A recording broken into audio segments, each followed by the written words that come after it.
Hi everyone, welcome to Mentometer by Kalpana Singh. So last वाली जो video थी उसमें मैं ऑलरेडी अपडेट कर चुकी हूँ और बहुत सारा जो भी डिस्कशन था, फेडरल सिस्टम था, उसके अलावा जितने भी जो लिस्ट हैं 3 state list, central list and concurrent list, उसकी डिटेल बात कर चुके हैं। सो अब हम बात करेंगे पब्लिक सर्विस कमीशन की। भारत शासन अधिनियम 1935 में न केवल संघीय लोक सेवा आयोग की स्थापना की, बल्कि प्रांतीय सेवा आयोग और 2 या 2 से अधिक प्रांतों के लिए संयुक्त सेवा आयोग की भी स्थापना की थी। तो ये जो है 1935 से स्टार्ट हुआ था पब्लिक सर्विस कमीशन। अब उसके बाद आता है ब्रिटिश कॉन्स्टिट्यूशन, जिसमें कुछ स्पेसिफिकेशंस हैं, जिसकी विशेषताएं हैं, जिसमें से पार्लियामेंट्री सिस्टम अडॉप्ट किया हमने, कैबिनेट सिस्टम अडॉप्ट किया है, और पार्लियामेंट्री प्रिविलेजेस यानी कि संसदीय विशेषाधिकार, परमाधिकार रिटे यानी कि प्रोरोगेटिव रिट्स। उसके बाद आता है सिंबॉलिक जो हेड ऑफ स्टेट यानी कि राष्ट्राध्यक्ष या राज्याध्यक्ष का प्रतीकात्मक या नाम मात्र का महत्व, सिंगल सिटीजनशिप, बाइकमरलिज्म यानी कि सदनवाद, विधि का शासन, रूल ऑफ लॉ, और संसदीय व्यवस्था। अब हम डिटेल में बात करेंगे। लगभग सभी लोकतांत्रिक शासन व्यवस्थाएं 3 मुख्य अंगों से मिलकर बनी हैं: अंतर संबंधों, कार्यपालिका और विधायिका के संबंधों के आधार पर तथा शक्ति के बंटवारे के आधार पर पुनः 3 भागों में बांटा गया है, जो विश्वभर में प्रचलित है। संसदीय शासन प्रणाली, इसे कैबिनेट सरकार या उत्तरदायी सरकार भी कहा जाता है। अध्यक्षात्मक शासन प्रणाली तथा अध्यक्षात्मक शासन प्रणाली। संसदीय शासन व्यवस्था में सारी शक्ति संसद के हाथों में होती है। इसमें मंत्रिपरिषद का महत्वपूर्ण स्थान होता है, जबकि अध्यक्ष केवल नाममात्र का देश का प्रमुख होता है। वही अध्यक्षीय शासन व्यवस्था में देश के अध्यक्ष का महत्वपूर्ण स्थान होता है। कार्यपालिका की सारी शक्ति अध्यक्ष में निहित होती हैं। तीसरी शासन व्यवस्था अर्ध अध्यक्षात्मक है। ऐसी शासन व्यवस्था में शक्ति मंत्रिपरिषद और अध्यक्ष के समान रूप से विभाजित होती है। संसदीय शासन प्रणाली के सबसे प्रसिद्ध उदाहरण ब्रिटेन, कनाडा, जापान तथा भारत हैं। अध्यक्षीय प्रणाली का अमेरिका, जबकि अर्ध अध्यक्षात्मक शासन प्रणाली व्यवस्था श्रीलंका में दिखती है। अब बात करते हैं संसदीय शासन प्रणाली की प्रमुख विशेषताएं, कैरेक्टरिस्टिक्स ऑफ पार्लियामेंट्री सिस्टम। सबसे पहले आता है रिस्पॉन्सिबल गवर्नमेंट।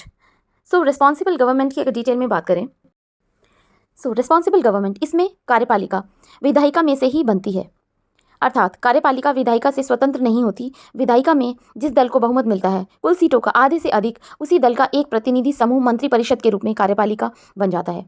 संसदीय व्यवस्था को कैबिनेट में कैबिनेट व्यवस्था भी कहा जाता है, इसमें क्योंकि इसमें शक्ति का केंद्र बिंदु कैबिनेट होता है। इसे उत्तरदायी सरकार के रूप में भी जाना जाता है, क्योंकि इसमें कैबिनेट संसद विधायिका के प्रति उत्तरदायी होता है और इसका कार्यकाल तब तक चलता है जब तक इन्हें संसद का विश्वास प्राप्त होता है। उसके बाद आता है नॉमिनल एग्जीक्यूटिव, राष्ट्राध्यक्ष का नाम मात्र का होना। संसदीय प्रणाली में राष्ट्राध्यक्ष का केवल नाम मात्र का महत्व होता है।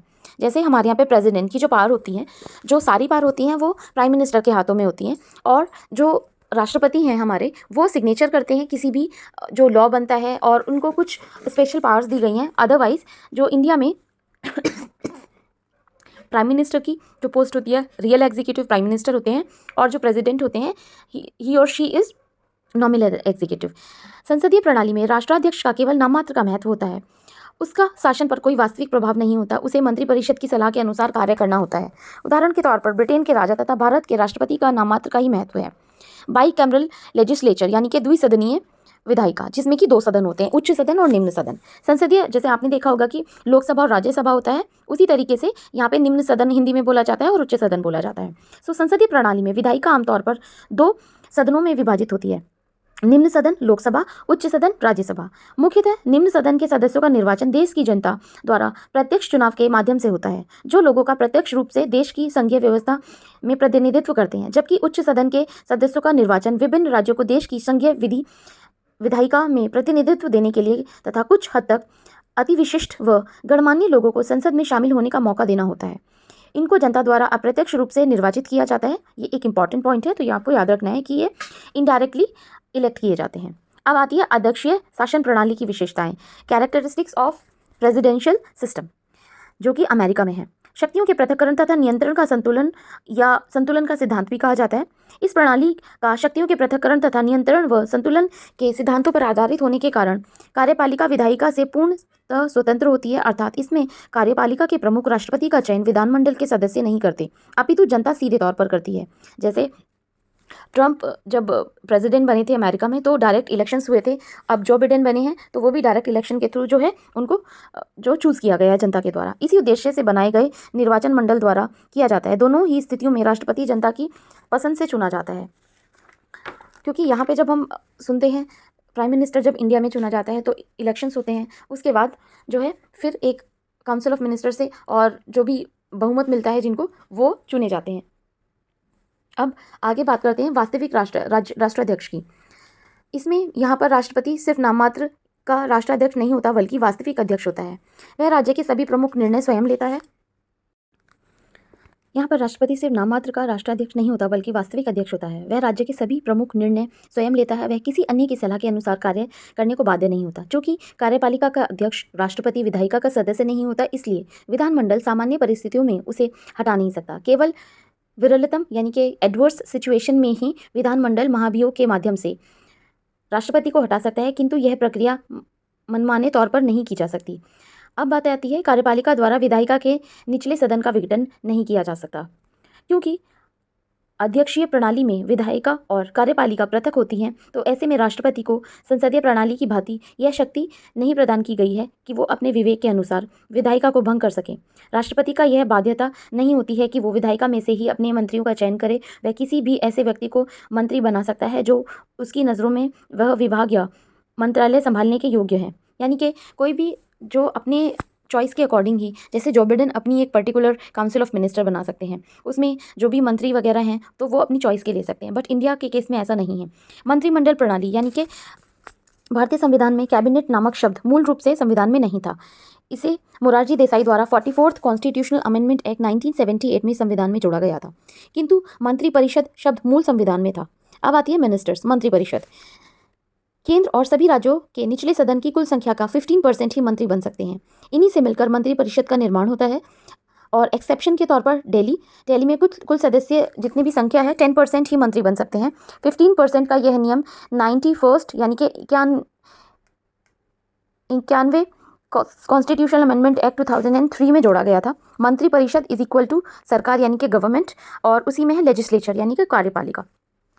अब बात आती है मंत्रिपरिषद को ही सरकार या कार्यपालिका कहा जाता है, जिसका निर्माण देश तथा विभिन्न राज्यों के शासन को चलाने के लिए किया जाता है। मंत्रिपरिषद की कुल संख्या विधायिका के निचले सदन की कुल संख्या की 15% ही होती है।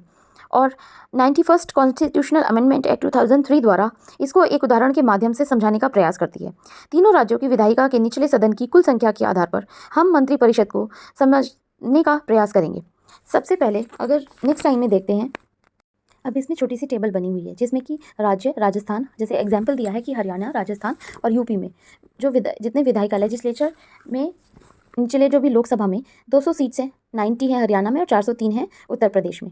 उसके बाद 200 का 15% होगा 30, और इसमें जो है 90 का 15% होगा 14। उसके बाद आता है उत्तर प्रदेश का 403 का 15% होता है 60। तो ये जो है नंबर्स होंगे मिनिस्टर्स के, और सदन की कुल सीटों अर्थात राजस्थान में, अर्थात हरियाणा में और उत्तर प्रदेश में जो भी होगी मंत्रिपरिषद की संख्या होगी 30, 14 और 60। तो ये जो है बाइफर्केशन है।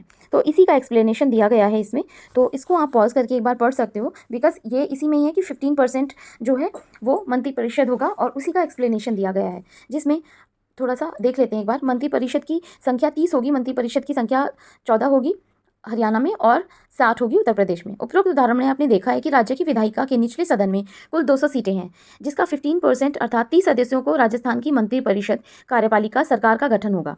वहीं हरियाणा में निचले सदन की कुल संख्या 90 है, जिसका 15% होगा 14 सदस्यों में से मिलकर हरियाणा की मंत्रिपरिषद का निर्माण होगा। तो सिमिलरली ये जो है एग्जाम्पल ऐसे ही दिए हुए हैं। अब मंत्रिपरिषद को पुनः 3 श्रेणियों में बांटा गया है। सबसे लास्ट वाला जो स्टैंजा है आप वो देखिए, क्योंकि मैं जो मेरी पॉलिटी की इंग्लिश वाली सीरीज़ है उसमें मैं बहुत अच्छे से समझा चुकी हूँ। तो ये जो है हिंदी वाले नोट्स हैं, तो ये आप डिक्टेट कर रही हूँ मैं, तो ये आप एक बार देख सकते हो। और बाकी जो भी चीज़ें नहीं समझ आई तो उस वाली प्लेलिस्ट में और ज़्यादा अच्छे से समझ आएगा, क्योंकि ये जो चैप्टर है कम से कम 3 क्लासेस में खत्म होता है। But I am trying to save the time, और ये चीज़ें आपको ईजिली समझ आ जाएंगी, नोट्स मिल जाएंगे तो आपको ईजिली समझ में आता रहेगा। टॉपिक वाइज आप इसको कंप्लीट कर सकते हो। अब बात आती है यहाँ पे, इसमें से कैबिनेट मिनिस्टर जो होते हैं, कैबिनेट स्टेट मिनिस्टर, जैसे कैबिनेट मिनिस्टर्स होते हैं, फिर स्टेट मिनिस्टर्स होते हैं, और उसके बाद होते हैं उप मंत्री। इन सभी की नियुक्तियां प्रधानमंत्री की सलाह पर राष्ट्रपति द्वारा की जाती है। मंत्रिपरिषद निचले सदन का 15% होता है, किंतु अगले दल के नेता प्रधानमंत्री पर निर्भर करता है कि वो इनमें से किसको क्या दर्जा देंगे।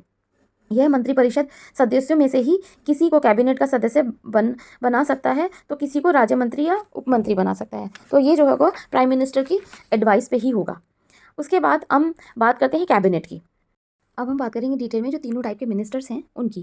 कैबिनेट मिनिस्टर्स की बात करते हैं। यह मंत्रिपरिषद का सबसे उच्चतम दर्जा होता है। कैबिनेट मंत्रियों को मंत्रिमंडल की प्रत्येक बैठक में भाग लेने का अधिकार होता है, जैसे कि अमित शाह हैं, उसके बाद राजनाथ सिंह हैं, उसके बाद जो नितिन गडकरी हैं और भी बहुत सारे जो भी मिनिस्टर्स हैं, तो वो इन बैठकों में भाग लेते हैं। वैसे तो नितिन गडकरी भी नहीं होंगे, वो तो ट्रांसपोर्ट मिनिस्टर है, बट येस हाँ, फिर भी उनका एक इंपॉर्टेंट दर्जा है। बट 4-5 ही होते हैं, जैसे डिफेंस मिनिस्टर और जैसे एस जयशंकर हैं, वो इंटरनेशनल जो भी रिलेशंस हैं उसके लिए हैं, तो ये विदेश मंत्री। तो 4-5 ही मिनिस्टर्स होते हैं जो कि इसमें आते हैं।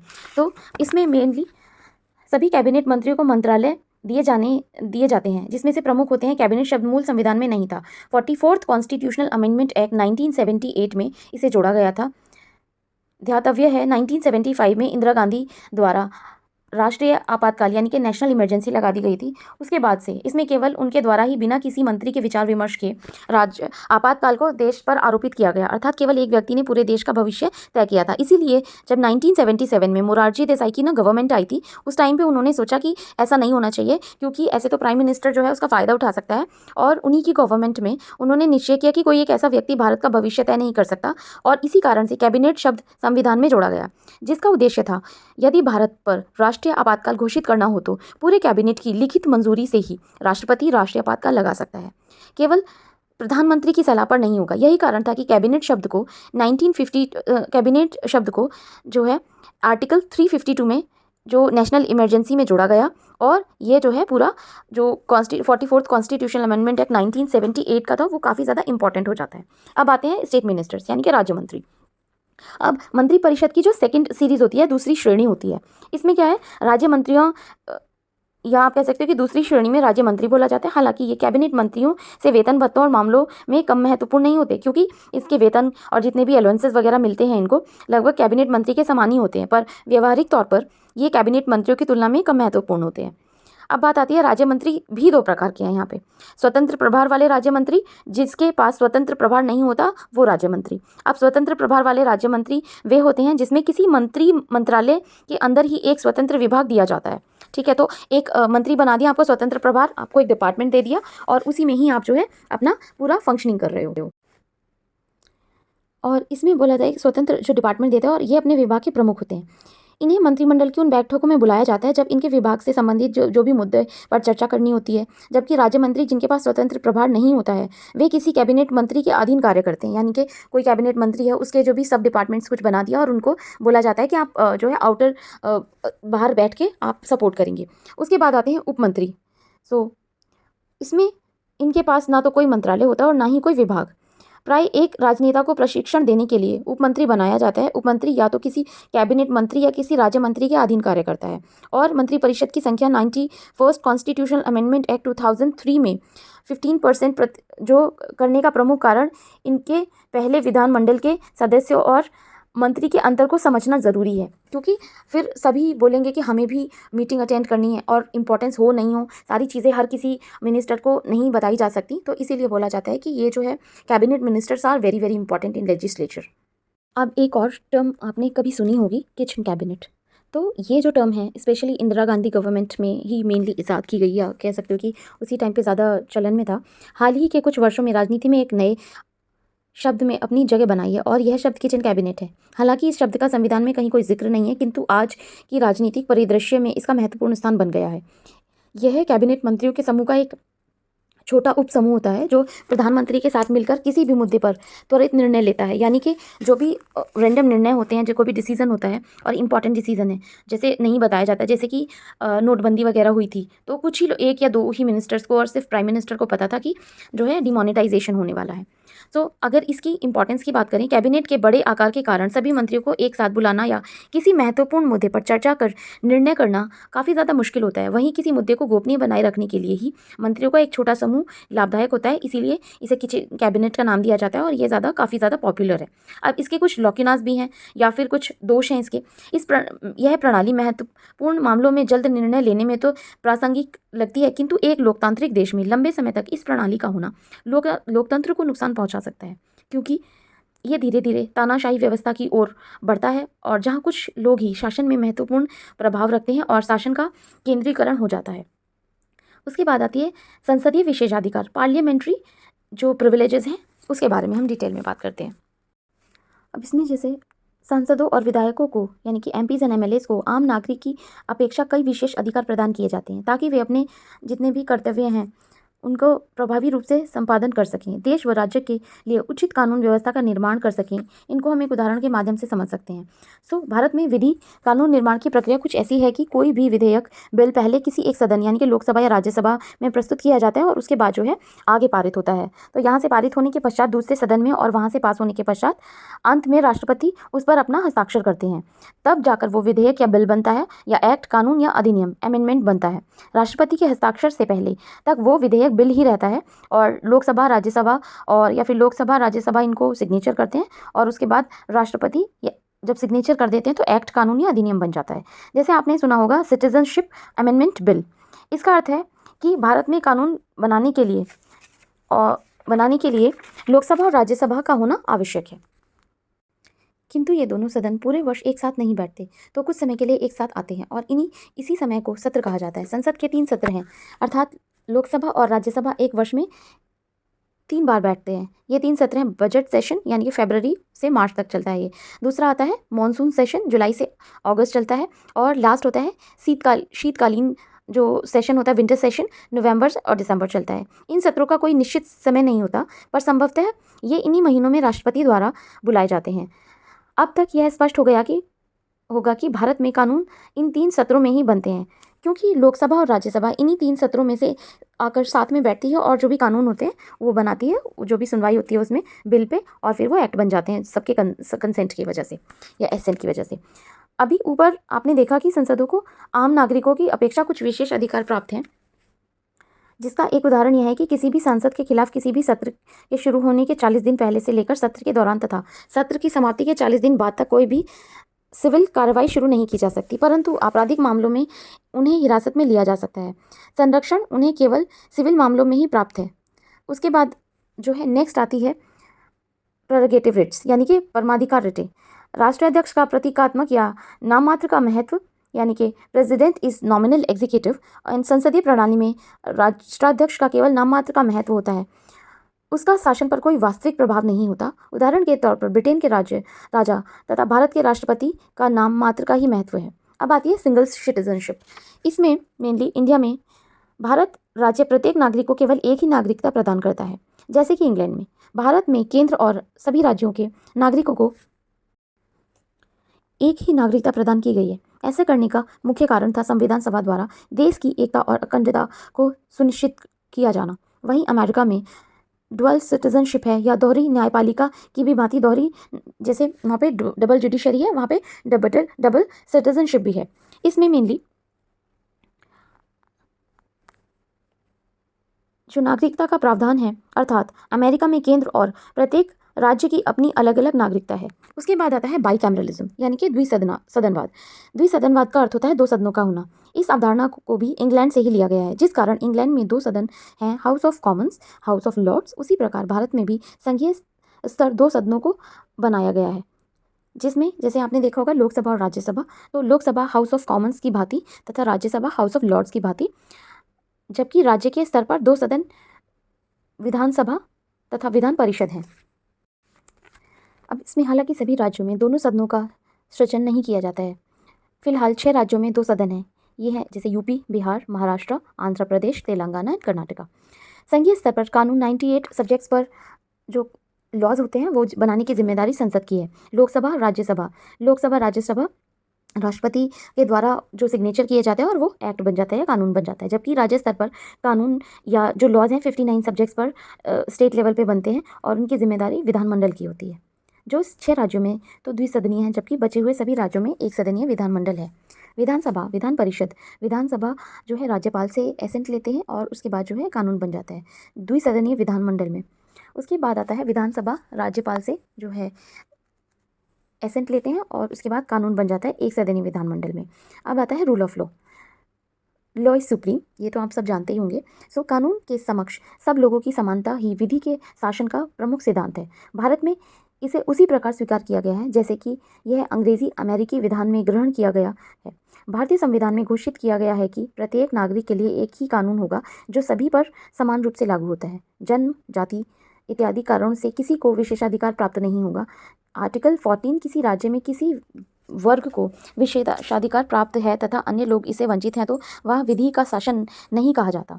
अब आपने देखा होगा कि जो कॉन्स्टिट्यूशन है अमेरिका का, वहाँ से हमने क्या क्या लिया है। वहाँ से हमने लिया है फंडामेंटल राइट्स, उसके बाद post of vice president, independent judiciary, उसके बाद आता है न्यायिक पुनरीक्षण या पुनरावलोकन का सिद्धांत, the principles of judicial review, और उसके बाद आता है आइडियाज़ ऑफ सुप्रीम जजेस हैं और हाई कोर्ट के और सुप्रीम कोर्ट के जजेस, सर्वोच्च न्यायालय और उच्चतम न्यायालयों के न्यायाधीशों को पद से हटाया जाना, और उसके बाद आता है राष्ट्रपति का महाभियोग।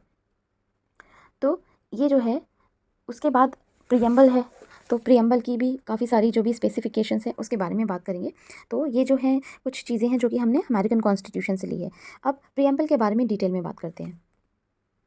प्रीएम्बल में डिटेल में बात करने से पहले हम जो फिगर है इस स्लाइड में वो देखते हैं। जैसे आपने देखा होगा लेजिस्लेचर का एक बड़ा वाला सर्कल बना हुआ है और एग्जीक्यूटिव का छोटा सर्कल। तो ये रिप्रेजेंट करता है कि एग्जीक्यूटिव का फॉर्मेशन लेजिस्लेचर से ही होता है, यानी कि विधायिका से ही होता है, और जुडिशरी जो है बिल्कुल सेपरेट होती है इसमें।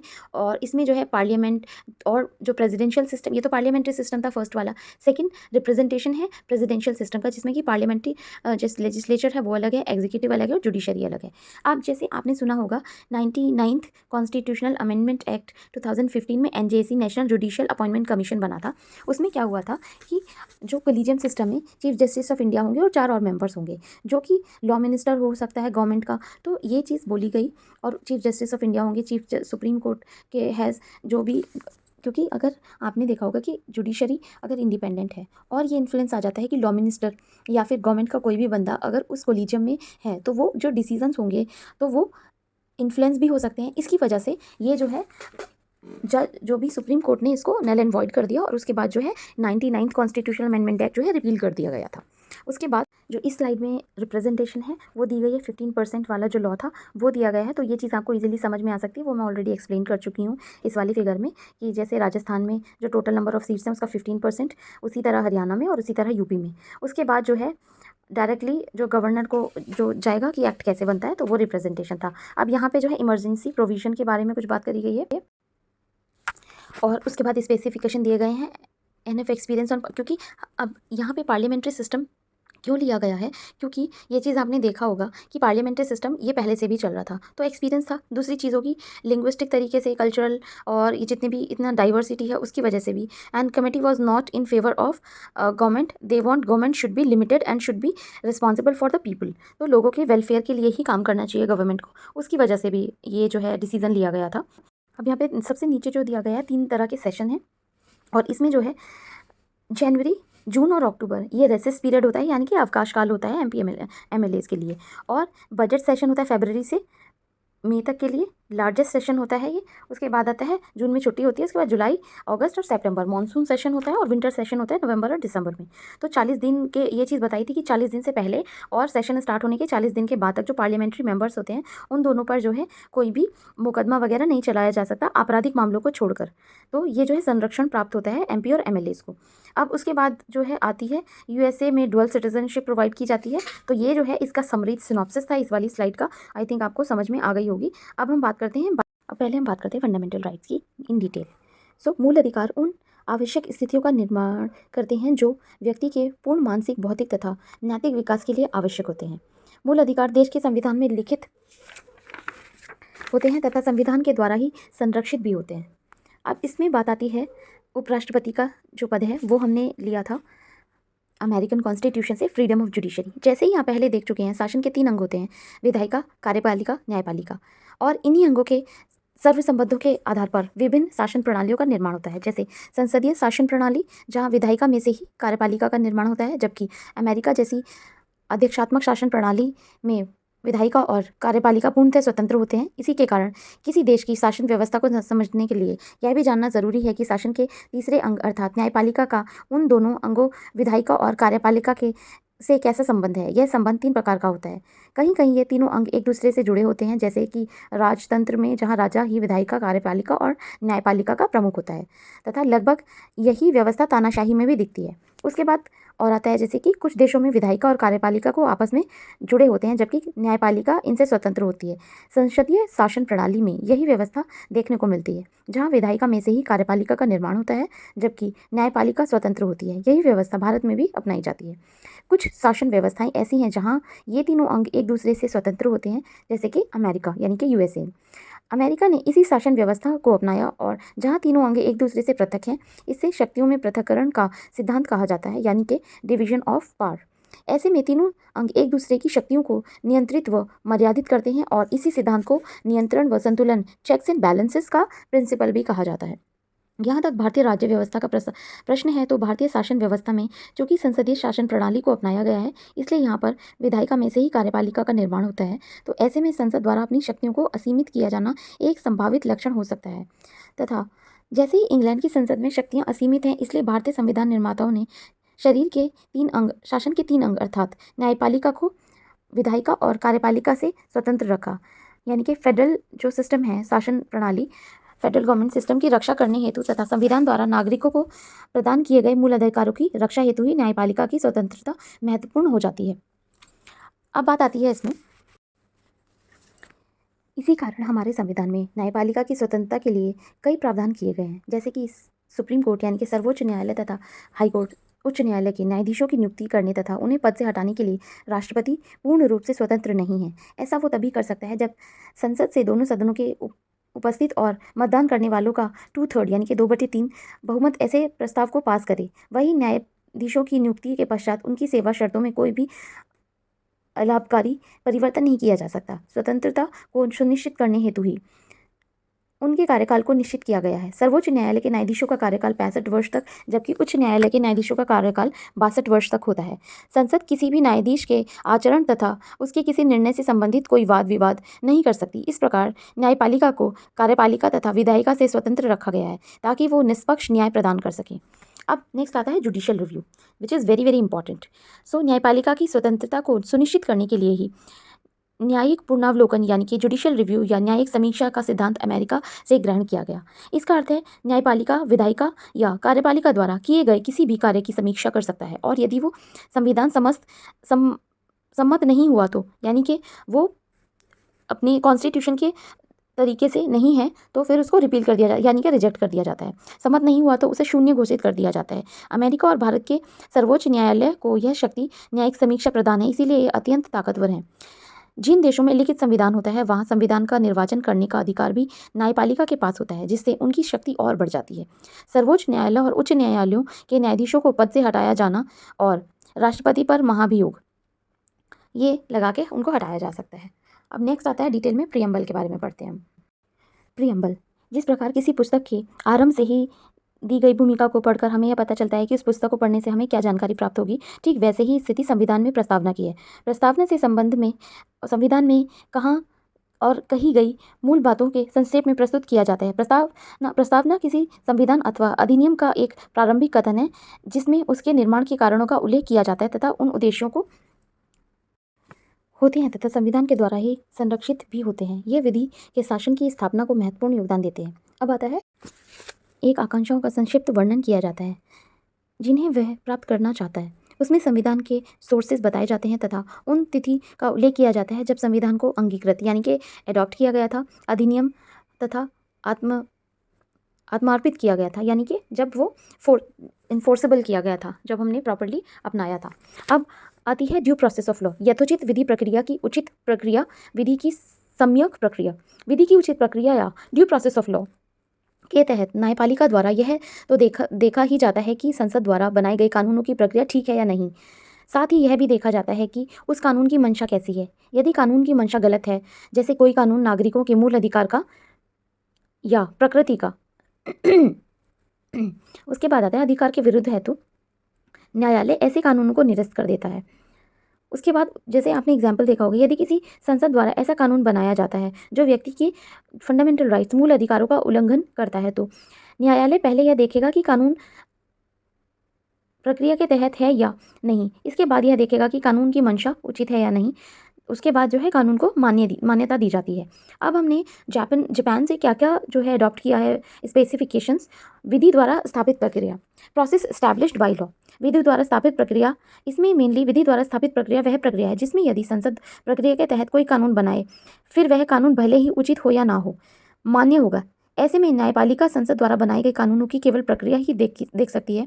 उदाहरण के लिए, यदि संसद कोई ऐसा कानून बनाए जिसके अंतर्गत व्यक्ति के मूल अधिकारों का उल्लंघन होता है, तो न्यायालय देखेगा कि संसद द्वारा बनाया गया कानून प्रक्रिया के तहत है या नहीं। कानून प्रक्रिया के तहत है तो वह उसे मान्य घोषित कर देगा। इस प्रावधान को अपनाने का मुख्य लक्ष्य सांसद और न्यायपालिका की सर्वोच्चता में संतुलन स्थापित करना है। अब हमने जो आयरलैंड से लिया है, आयरलैंड से हमने लिया है DPSP, directive principles of state policies, राज्य के नीति निर्देशक तत्व, राष्ट्रपति की निर्वाचन पद्धति यानी कि मेथड ऑफ प्रेसिडेंट इलेक्शन। उसके बाद आता है काउंसिल ऑफ स्टेट्स, राज्यसभा के लिए सदस्यों का नामांकन, राज्य के नीति निर्देशक तत्व यानी कि DPSP। अब इसके बारे में अगर हम बात करें, राज्य कहा जाता है जब मैं सक्षम हो जाऊंगा तो मैं खुद राज्य को जो भी फैसिलिटीज़ होंगी, जैसे 1 रैंक 1 पेंशन के लिए मिड डे मील सबको देना, जैसे 14 के लिए एजुकेशन तो दे ही दी है ऑलरेडी, तो उसके बाद जो आता है कि सबको खाना नहीं दे सकते, तो आप जो है DPSP में जो लिखा गया है एक वेलफेयर स्टेट, तो वो जो है इन्फोर्सेबल नहीं है कोर्ट में, यानी कि आप उसके जो भी प्रोविजंस हैं उसको लेके जाके कोर्ट में नहीं अपील कर सकते। अब इसकी डिटेल में बात करें तो आयरलैंड के संविधान के प्रेरणा लेकर हमारे संविधान निर्माताओं ने देश के संविधान से राज्य के नीति निर्देशक तत्वों को भाग 4 में शामिल किया। ये सिद्धांत संविधान द्वारा केंद्र और राज्य सरकारों को निर्देश देने के लिए बनाए गए हैं ताकि राज्य उन आदेशों को साधने की कोशिश भी करे तो सामाजिक न्याय के लिए वांछनीय है। पार्ट 4 की एक विशेषता यह है कि यह बाकी किसी न्यायालय द्वारा लागू नहीं करवाया जा सकता। उसके बाद आता है राष्ट्रपति की निर्वाचन पद्धति यानी कि मेथड ऑफ प्रेसिडेंट इलेक्शन। राज्य के लिए सदस्यों का नामांकन, भारत के राष्ट्रपति के द्वारा राज्यसभा में 12 सदस्यों को नॉमिनेट किया जाता है जिसका साहित्य, कला, विज्ञान तथा सामान्य समाज क्षेत्र में विशेष योगदान होता है।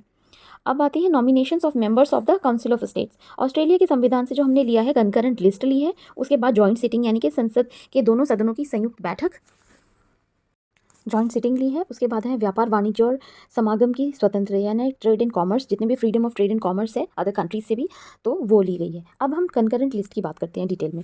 संपत्ति सूची, यह वह सूची है जिस पर केंद्र और राज्य दोनों कानून बना सकते हैं।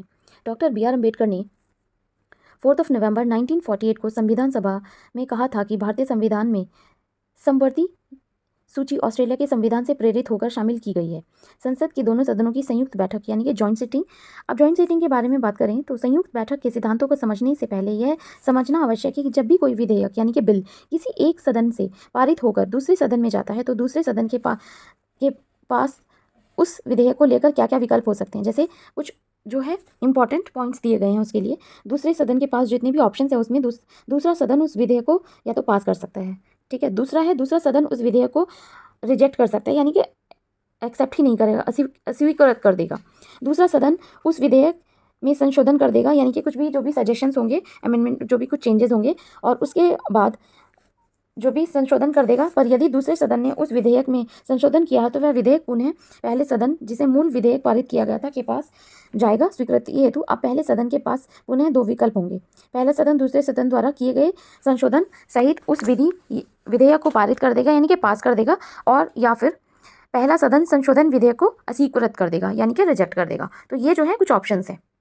अब इसी में कुछ इंपॉर्टेंट पॉइंट्स यहाँ पे मेंशन किए गए हैं, जैसे कि USA में है ड्यू प्रोसेस ऑफ लॉ, यथोचित विधि प्रक्रिया यानी कि प्रोसेस प्लस मोटिव यानी कि मंशा और प्रक्रिया क्या है। और जापानीज़ कॉन्स्टिट्यूशन में है प्रोसेस एस्टैब्लिश्ड बाय लॉ, यानी कि चेक किया जाएगा कि लॉ सही बना है या नहीं। बाकी वो किसी के इमोशंस को हर्ट कर रहा है या कुछ भी कर रहा है तो वो जो है ये चीज़ नहीं देखी जाएगी। तो इंग्लैंड का जो कॉन्स्टिट्यूशन है और इंडिया का जो कॉन्स्टिट्यूशन है, तो इंडिया का कॉन्स्टिट्यूशन जो है इंग्लैंड और जापान का जो कॉन्स्टिट्यूशन उसका मिक्सचर है। So in Maneka Gandhi case adopted due process of law in 1978। तो इंडिया में भी अब जो है ड्यू प्रोसेस ऑफ लॉ और ये स्टार्ट कर दिया गया है कि मंशा देखना, क्या पता सही प्रोसेस फॉलो हुआ या नहीं हुआ और ये कितना इफेक्ट करेगा किसी इंडिविजुअल को। तो यहाँ पे जो है यूएसए में देखा है कि जुडिशरी काफ़ी स्ट्रांग है दिस काइंड ऑफ, और जापान में दिस काइंड ऑफ जुडिशरी यानी कि power presented in Britain also. तो ये जो है ब्रिटेन में भी इस तरीके की पावर है। In India adopted both due process of law and process established by law when case related to Maneka Gandhi case.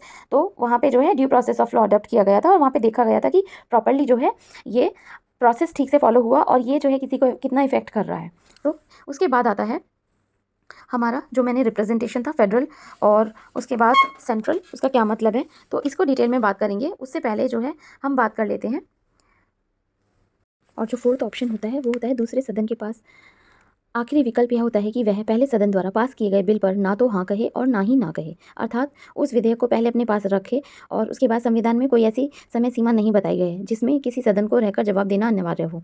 उपरोक्त सभी परिस्थितियों पर अध्ययन करके यह कहा जा सकता है कि फर्स्ट टू थर्ड ए जो भी हैं 1 से 3 तक एक ही वे परिस्थितियां हैं जिसमें विधेयक दोनों सदनों के पास हो रहा था, जबकि बाकी सभी परिस्थितियों में विधेयक पर अस्वीकृति हो रही थी। यदि विधेयक पर 6 माह से अधिक अस्वीकृति बनी रहे तो उस परिस्थिति को गतिरोध कहा जाता है। 6 माह की अवधि में उस समय को नहीं गिना जाता जब सदन में 4 क्रमिक एक साथ दिनों हुए सत्रावसान या स्थगन रहा हो। इन गतिरोधों को दूर करने के लिए भारतीय संविधान ने राष्ट्रपति को शक्ति दी है कि वह दोनों सदनों की संयुक्त बैठक बुला सकता है। दोनों सदनों की संयुक्त बैठक ही अध्यक्षात्मक लोकसभा का अध्यक्षता करता है तथा उनके ना होने पर लोकसभा का उपाध्यक्ष अध्यक्षता करता है। यदि उपाध्यक्ष भी अनुपस्थित हो तो राज्यसभा का उपसभापति करता है। यदि वो भी ना हो तो संयुक्त बैठक में उपस्थित सदनों में से एक बात का निर्णय किया जाएगा कि अध्यक्षता कौन करेगा। संयुक्त बैठक की अध्यक्षता राज्यसभा का सभापति नहीं करता क्योंकि वह किसी भी सदन का सदस्य नहीं होता। संयुक्त बैठक का जो कोरम होता है दोनों सदनों की कुल संख्या का 1/10 होता है, अर्थात इसमें सदस्य तो कम से कम होने ही चाहिए ताकि संयुक्त बैठक की कार्यवाही चलाई जा सके। ये क्वेश्चन जो है बहुत इंपॉर्टेंट है कि कोरम का क्या मतलब होता है, यानी कि जो टोटल नंबर है संयुक्त बैठक का जो कोरम होता है दोनों सदनों की कुल संख्या का जो है 1/10 होता है। तो 1/10 नंबर होना ही चाहिए, तभी जो है कोरम कंप्लीट होगा और बैठक बुलाई जा सकती है। अब संयुक्त बैठक की जो कार्यवाही लोकसभा के प्रक्रिया नियमों के अनुसार चलती है और न कि राज्यसभा के नियमों के अनुसार। संयुक्त बैठक में दोनों सदनों के उपस्थित और मतदान करने वालों का बहुमत यदि उस विधेयक को पारित कर देता है जिस पर गतिरोध हुआ था तो उस विधेयक को अब दोनों सदनों में पारित माना जाता है और यह राष्ट्रपति के समक्ष हस्ताक्षर हेतु प्रस्तुत किया जाता है। अब डिस्क्रिप्शन ये है या उल्लेखनीय है कि संयुक्त बैठक साधारण विधेयक या वित्त विधेयक के मामलों में ही बुलाई जा सकती है, किंतु धन विधेयक तथा स्वतंत्र संविधान विधेयक के मामलों में संयुक्त बैठक का कोई ऐसा प्रोविजन नहीं है। धन विधेयक के मामलों में संपूर्ण शक्तियां लोकसभा के पास होती हैं, जबकि संविधान संशोधन विधेयक को दोनों सदनों में अलग अलग पारित होना जरूरी है। अब यहाँ पे आती है बात 1950 से अभी तक 3 बार संयुक्त बैठकों की जो बुलाई गई है आज तक, जिसमें माध्यम से जो विधेयक पारित किए गए हैं या करवाए गए हैं, जैसे डाउरी प्रोहिबिशन बिल यानी कि दहेज प्रतिषेध बिल है 1960, उसके बाद आता है बैंक सेवा आयोग बिल 1977 और आतंकवाद निवारण बिल 2000 में आया था। व्यापार वाणिज्य और समागम की स्वतंत्रता, तो ये हैं अभी तक की जो भी जॉइंट सिटिंग्स हुई थी। उसके बाद आता है कनाडा से जो है हमने क्या क्या अडॉप्ट किया है, मेनली है सशक्त केंद्र के साथ संघीय व्यवस्था यानी कि federal system with a powerful centre. दूसरा है केंद्र द्वारा राज्य के राज्यपालों की नियुक्ति, appointment of governor by centre. उसके बाद आता है अपशिष्ट शक्तियों का केंद्र में निहित होना यानी कि wasting of residuary power in the centre. और उसके बाद आता है उच्च न्यायालय का परामर्शी न्याय निर्णय यानी कि advisory jurisdiction of the supreme court. अब इसमें सबसे स्टार्टिंग में आता है सशक्त केंद्र के साथ संघीय व्यवस्था का होना। इसमें आता है मेनली आपने सुना होगा indestructible state and indestructible union. इसमें मेनली जो है जैसा कि आपने देखा है और पहले ही देख चुके हैं कि जो भी फेडरल सिस्टम का अर्थ है केंद्र और राज्य के मध्य जो डिवीजन ऑफ पावर यानी कि शक्तियों और कार्यों का स्पष्ट बंटवारा। संविधान के संघीय रूप के अलावा भी कुछ स्वरूप हो सकता है जैसे परिसंघात्मक संविधान तथा एकात्मक संविधान। वे देश जिनका आकार बड़ा होने के कारण उन्हें केंद्र व राज्य इकाइयों में बांटा जाता है, उनमें सामान्य संघात्मक या परिसंघात्मक संविधान देखने को मिलते हैं जो शक्तियों व कार्यों को केंद्र व राज्य के स्पष्ट बांट देते हैं, जबकि जिन देशों का आकार छोटा व जनसंख्या कम होती है उनमें रचनात्मक और एकात्मक संविधान काम करता है। और क्योंकि सामान्यतः ऐसे देशों में सरकार का केंद्रीय स्वरूप ही होता है, यहाँ राज्य नामक इकाइयाँ नहीं होती, जैसे ही Britain, France, Norway, Japan, Nepal, इसके अलावा और भी कुछ कंट्रीज़ हैं। अब यहाँ पे जो है हम कंपैरिजन करेंगे फेडरल सिस्टम को। जैसे अमेरिकन फेडरल सिस्टम की बात करें तो संघ शब्द का शाब्दिक अर्थ है अभिप्राय या समझौता होता है। अमेरिकी संघ राज्यों के आपसी समझौते का परिणाम है। अमेरिका में स्वतंत्र राज्यों में आपसी समझौते के आधार पर एक संघीय शासन का निर्माण किया गया और राज्यों के द्वारा ही संघीय शासन को शक्ति प्रदान की गई। इस प्रकार राज्य स्वयं के पास अधिक शक्तियां व अधिकार रखते हैं और संघ को केवल कुछ एक मामले जैसे संचार, सुरक्षा, विदेश नीति पर कानून बनाने का अधिकार होता है। शेष सभी अधिकारों राज्यों में निहित होते हैं। अमेरिका में केंद्र व राज्यों का लगभग समान महत्व होता है। वहाँ केंद्र राज्यों के अधिकार नहीं छीन सकता, ना ही राज्यों की सीमाओं में परिवर्तन कर सकता है और ना ही पुराने राज्यों में नए राज्यों का निर्माण कर सकता है। जिनके अधिकार केंद्र के पास हैं उतने ही या उससे ज़्यादा राज्यों को अधिकार दिए गए हैं। जैसा यदि केंद्र की अपनी नागरिकता है तो सभी राज्यों को भी अपनी अलग अलग नागरिकता जो है प्रदान की गई है। केंद्र की न्यायपालिका है तो राज्यों की भी अपनी न्यायपालिका है। इसके अलावा जितने भी रेजिडुअरी पावर हैं राज्यों के पास होती हैं, ना कि केंद्र के पास। यहाँ सिद्धांत संघीय व्यवस्था का वास्तविक सिद्धांत होता है। अब आती है कैनेडियन जो फेडरल सिस्टम है उसकी बात करते हैं। कनाडा में संघीय शासन राज्यों के आपसी समझौते का परिणाम नहीं है, बल्कि एक केंद्रीय शासन द्वारा विभिन्न इकाइयों का निर्माण किया गया है, यानी कि राज्यों का निर्माण किया गया है। इसीलिए जो कनेडियन कॉन्स्टिट्यूशन है, कनेडियन कॉन्स्टिट्यूशन में यूनियन नदपवद शब्द का प्रयोग किया गया है, यानी कि यूनियन का प्रयोग किया गया है, न कि फेडरल मिकमतन्स शब्द को अमेरिकी संविधान में है। इस व्यवस्था में राज्य कम शक्तियां होती हैं और यहाँ राज्यों का निर्माण केंद्र द्वारा प्रशासनिक कार्य कुशलता और आर्थिक विकास को ध्यान में रखकर किया जाता है। एक विविध संविधान के माध्यम से केंद्र व राज्यों के मध्य शक्तियों और कार्यों का स्पष्ट विभाजन किया जाता है।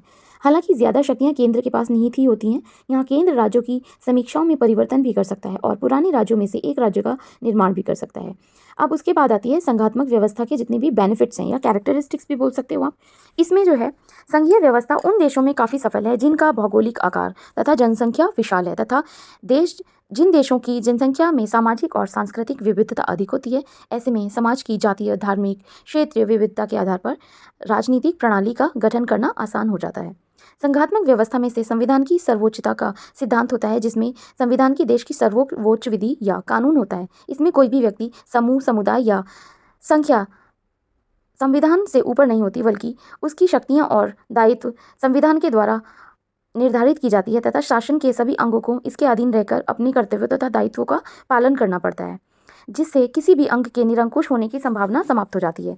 संघीय व्यवस्था में केंद्र और राज्य के मध्य शक्तियों का व कार्यों का विभाजन इस प्रकार किया जाता है कि जिससे ऐसा ढांचा तैयार हो जिसके आधार पर केंद्र सरकार अपने राष्ट्रीय तथा अंतर्राष्ट्रीय मुद्दों पर ध्यान केंद्रित कर सके, जबकि राज्य सरकारें अपने स्थानीय मुद्दों पर, जिससे राष्ट्र का चहुमुखी विकास यानी कि डेवलपमेंट हो सकता है, संभव हो पाता है। संघीय शासन व्यवस्था में न्यायपालिका स्वतंत्र व सर्वोच्च होती है। अब जो केंद्र राज्य विवादों के निपटाने तथा इसके नागरिकों के मूल अधिकारों के संरक्षण के लिए प्रतिबद्ध होती है, जबकि जो यूनिटरी सिस्टम है या एकात्मक व्यवस्थाओं में संसदीय प्रभुत्व होने के कारण नागरिकों के अधिकारों के हनन होने का डर बना रहता है। अब फेडरल संघात्मक यूनिटरी जो सिस्टम है उसमें संघात्मक व्यवस्थाओं में अल्पसंख्यकों तथा पिछड़े वर्गों को उचित प्रतिनिधित्व मिल पाता है।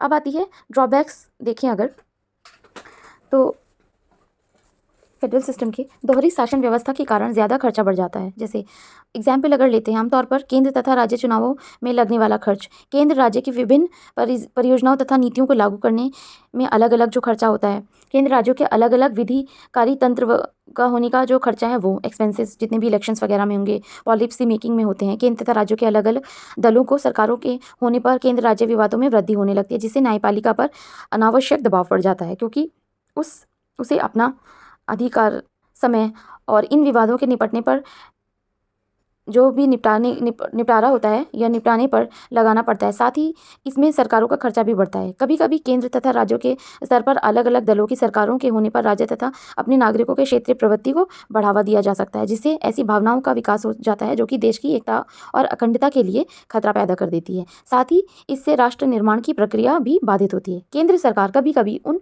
राज्यों के विकास पर ज़्यादा बल देती है जहाँ पर उसी दल की या उसके सहयोगी दल की सरकार हो। तो केंद्र में भी जो केंद्र में सेम यानी कि गवर्नमेंट होती है, जैसे कि सेंटर में बीजेपी है, यूपी में भी बीजेपी है। तो इसी के अलावा इसके कारण विरोधी दल की सरकार वाले राज्य विकास की दौड़ में पिछड़े पड़ जाते हैं। इसलिए कहा जाता है कि संघीय व्यवस्था से असंतुलित विकास को बढ़ावा मिलता है। अब आती है यूनिटरी सिस्टम की। अभी तक हम फेडरल सिस्टम की डिटेल में बात कर रहे थे, अब हम बात करेंगे यूनिटरी सिस्टम की। एकात्मक व्यवस्था ऐसे देशों में काम करती है जिनका आकार व जनसंख्या तुलनात्मक रूप से कम होती है। एकात्मक व्यवस्था केवल केंद्र का ही महत्व होता है। यहाँ केंद्रीय प्रशासन संपूर्ण देश की व्यवस्था का संचालन करने में समर्थ होता है। ऐसी व्यवस्थाओं में या तो राज्य होते ही नहीं हैं या फिर उनका कोई ज़्यादा इंपॉर्टेंस नहीं होती, क्योंकि उन्हें केंद्रीय प्रशासन द्वारा सौंपे गए कार्य ही करने होते हैं। इसके पास कोई निश्चित शक्तियाँ नहीं हैं। एकात्मक व्यवस्थाओं में संविधान द्वारा शक्तियाँ जो है डिवाइड कर दी गई हैं, विभाजित कर दी गई हैं। और उसके बाद आती है, इसमें नहीं किया, अगर राज्यों तथा प्रांतों की शक्ति भी दी जाती है तो वह केंद्र द्वारा दी जाती है। ऐसी व्यवस्था में सभी शक्तियाँ केंद्र में निहित होती हैं, तो चाहे वो नए राज्यों का निर्माण कर सकता है, चाहे वो राज्यों को नष्ट कर सकता है, राज्यों की सीमाओं में परिवर्तन कर सकता है, नाम भी चेंज कर सकता है, जबकि यह सब परिसंघ या जो फेडरल सिस्टम है संघात्मक व्यवस्था में संभव नहीं हो सकता। एकात्मक व्यवस्था इकहरी नागरिकता पर का प्रावधान करती है, जहाँ राज्य द्वारा सभी नागरिकों को एक ही नागरिकता प्रदान की जाती है। इसके अलावा इस व्यवस्था की एक और विशेषता एकल संविधान है, यानी कि सिंगल कॉन्स्टिट्यूशन। जहाँ संघात्मक शासन व्यवस्था में केंद्र व राज्यों का अपना अपना अलग संविधान होता है, वहीं जो यूनिटरी सिस्टम है यानी कि एकात्मक व्यवस्था केवल एक ही संघीय संविधान तथा प्रावधान करती है। इसी विनाशी राज्यों का अविनाशी संघ भी कहा जाता है। इन्हें इंग्लैंड में एकात्मक व्यवस्था का सर्वोत्तम उदाहरण है इंग्लैंड, और इंडिया तो खैर उसके बारे में अभी डिटेल में बात करेंगे। एकात्मक व्यवस्था के जो बेनिफिट्स हैं उसके बारे में बात करते हैं। यह व्यवस्था उन देशों के लिए लाभदायक है जिनका भौगोलिक क्षेत्रफल तथा जनसंख्या कम हो और जिनके राज्यों में अधिक जातीय, धार्मिक तथा क्षेत्रीय विविधता न हो। उसके बाद आती है एकात्मक व्यवस्था में शासन में खर्चा कम आता है। इसमें प्रशासनिक समस्याएं भी कम ही होती हैं, क्योंकि केंद्र व राज्यों के लिए अलग अलग चुनाव नहीं कराने पड़ते और ना ही केंद्र और राज्यों की अलग अलग परियोजनाओं पर पैसा खर्चा होता है। एकात्मक व्यवस्था को चलाने के लिए बहुत ज़्यादा आधिकारिक तंत्र की आवश्यकता नहीं पड़ती तथा साथ ही इन पर होने वाला खर्च भी कम हो जाता है। न ही केंद्र और राज्यों के मध्य विवादों के कारण न्यायपालिका की प्रक्रिया में बहुत सा धन खर्चा होता है, और जितने भी है very strong unity and integrity. अलग अलग राज्य नए होने के कारण क्षेत्रीय प्रवर्तिता नहीं विकसित हो पाती, जिसके साथ ही देश की एकता और अखंडता सुनिश्चित रहती है। संकट काल में भी एकात्मक व्यवस्था ज़्यादा उपयुक्त होती है, क्योंकि इसमें निर्णय केवल केंद्र सरकार को ही करना होता है, जिसमें विलंब की स्थिति नहीं होती। निर्णय शीघ्र किया जा सकता है। वहाँ संघीय व्यवस्था में राज्यों का अधिक महत्व होने के कारण संकटकालीन स्थिति में भी राज्यों की सहमति अनिवार्य होती है, जिससे निर्णय में विलंब होने की संभावना जो है हो सकती है। अलग अलग राज्य तथा अलग अलग राज्य सरकारें न होने की स्थिति में केंद्र सरकार समूचे देश पर एक प्रकार ध्यान केंद्रित कर पाती है, जिससे संपूर्ण देश का विकास सुनिश्चित हो पाता है। अब यूनिटरी सिस्टम के कुछ ड्रॉबैक्स भी हैं। एकात्मक शासन व्यवस्था में शासन और नागरिकों के बीच की दूरी काफ़ी बढ़ जाती है, जिससे शासन द्वारा अंतिम व्यक्ति तक लाभ पहुंचाने का सिद्धांत कमजोर पड़ता है। साथ ही शासन में अकुशलता आती है, क्योंकि केंद्रीय सरकार को राज्य मुद्दों के बारे में जानकारी होती ही नहीं है और इसलिए नीति निर्माण का कार्य तथा उसका क्रियान्वयन भी प्रभावी रूप से नहीं हो पाता। अब जैसे यहाँ पे डेवलपमेंट की बात करते हैं, तो साउथ इंडियन जो स्टेट्स हैं, सपोज करो कि यूनिटरी सिस्टम अगर इंडिया में होता तो साउथ इंडियन स्टेट्स हैं और यहाँ पे जो है जितने भी नॉर्थ इंडियन स्टेट्स हैं, तो उसमें क्या है, सपोज करो गवर्नमेंट के जितने भी मोस्ट ऑफ द जो भी पॉलिटिशियंस हैं वो नॉर्थ इंडिया से हैं, तो उनको आधी चीज़ें तो साउथ इंडिया की पता ही नहीं होंगी। वही डेवलपमेंट भी उस तरीके से, क्योंकि इंडिया में डाइवर्सिटी बहुत ज़्यादा है, तो ये जो है डेवलपमेंट प्रॉपर्ली हर स्टेट में प्रॉपर्ली नहीं हो पाएगा। इसीलिए इंडिया जैसी कंट्री में यूनिटरी सिस्टम का होना भी पॉसिबिलिटी नहीं है। इसीलिए जो है इंडियन सिस्टम है mix of federal system and unitary system, जिसकी स्पेसिफिकेशन के बारे में हम आगे बात करेंगे। अब जो है थर्ड पॉइंट के बारे में बात करते हैं। इसके साथ ही शासन और व्यक्ति के बीच की दूरी होने के कारण आधिकारिक तंत्र की भूमिका काफ़ी बढ़ जाती है, जिससे लाल फीताशाही को बढ़ावा मिलता है। राज्यों तथा प्रांतों की सरकारें न होने के कारण विभिन्न क्षेत्रों व प्रदेशों के लोगों की राजनीतिक जागरूकता का अभाव होता है, जिससे वे अपने अधिकारों के प्रति जागरूक नहीं बन पाते। यदि देश का बहुमत किसी ऐसी केंद्र सरकार का चयन कर ले जो किसी धर्म विशेष के प्रति कट्टरता रखती है, तो ऐसे में अल्पसंख्यकों के अधिकारों का हनन हो सकता है। अभी अपने तीनों व्यवस्थाओं का स्वरूप देखा, आइए अब इसमें भारत में इसमें से किस व्यवस्था को अपनाया गया है उसे समझने की कोशिश करते हैं, क्योंकि फीताशाही का मतलब है रेड टेपिज्म यहाँ पे। अब भारतीय संविधान के स्वरूप को समझने से पहले हमें भारत की उन प्रारंभिक समस्याओं पर ध्यान केंद्रित करना होगा जिनसे निकलकर भारत को आज़ादी प्राप्त हुई। भारत में लगभग 550 से अधिक देशी रियासतें थीं जो कि कभी भी भारत का हिस्सा बनने को तैयार नहीं थी। भारत को भारत बनने में अनेक समस्याओं का सामना करना पड़ा, जिसमें देशी रियासतों को शामिल करना भी एक महत्वपूर्ण घटना थी। ऐसे में भारतीय संविधान सभा के समक्ष जो सबसे बड़ी समस्या थी वो यह थी कि एक तो नवनिर्मित भारत के लिए किसी संवैधानिक व्यवस्था को अपनाया जाए। तब उनके सामने दो विकल्प थे, या तो संघीय व्यवस्था जो अपने आप में एक प्रगतिशील विचार था, इसे अपनाया जाए, या एकात्मक व्यवस्था जो राज्यों का अस्तित्व ही खत्म कर दे और इसे अपनाया जाए। पर चूंकि भारत का भौगोलिक आकार व जनसंख्या की सामाजिक सांस्कृतिक विविधता की दृष्टि से भारत काफ़ी विशाल था, तो ऐसे में एकात्मक व्यवस्था को कभी भी पसंद नहीं हो सकती थी और यही संघात्मक संविधान की स्थापना उन्हीं सिद्धांतों पर की जाती है जिस पर अमेरिकी संविधान आधारित है। तो ऐसे में राष्ट्र की एकता और अखंडता पे एक सोचने वाली बात है। अब अखंडता पर खतरा होता क्योंकि सभी नवनिर्मित राज्यों को संघीय व्यवस्था के अनुरूप अधिक शक्तियां दी जाती, जो आज़ादी के समय प्रशासनिक और तौर पर बिल्कुल भी संभव नहीं था। इसलिए भारतीय संविधान निर्माताओं ने संघीय व्यवस्था को तो अपनाया, पर संघीय व्यवस्था के उस मॉडल को अपनाया जो कि कनाडा में था, ना कि अमेरिका की संघीय व्यवस्था को। इसलिए भारतीय संविधान में फेडरल मेकमतांस शब्द का प्रयोग न कर भारतीय राज्यों का संघ, यूनियन ऑफ स्टेट्स शब्द का प्रयोग किया जाता है। भारतीय संविधान में राज्यों की अपेक्षा केंद्र को अधिक शक्तिशाली बनाया गया है। इसलिए कहा जाता है कि भारतीय संविधान संघात्मक होते हुए भी एकात्मक केंद्र की ओर झुका हुआ है, या कहा जाता है कि भारतीय संविधान अर्ध संघात्मक है। भारतीय संविधान में संघात्मक एवं एकात्मक दोनों प्रकार की विशेषताएं मिलती हैं जो सामान्यतः संघात्मक व्यवस्था को अपनाती हैं, लेकिन राज्य की एकता और अखंडता को सुनिश्चित करने के लिए एकात्मक भी हो सकती है। अब कुछ स्पेसिफिकेशंस है, यहाँ से जो है अभी तक हमने पढ़ा सारे कॉन्स्टिट्यूशन की स्पेसिफिकेशंस। अब जो है इंडियन कॉन्स्टिट्यूशन के लिए जो है जो स्पेसिफिकेशंस है इंडियन कॉन्स्टिट्यूशन के, उसके बारे में बात करेंगे और ये बहुत ज़्यादा इंपॉर्टेंट है क्योंकि ऐसे क्वेश्चंस मेंस में काफ़ी आए हैं। उसके बाद हम कुछ रिप्रेजेंटेशन से देखेंगे जो फिगर के जो तरीके से दिया गया है।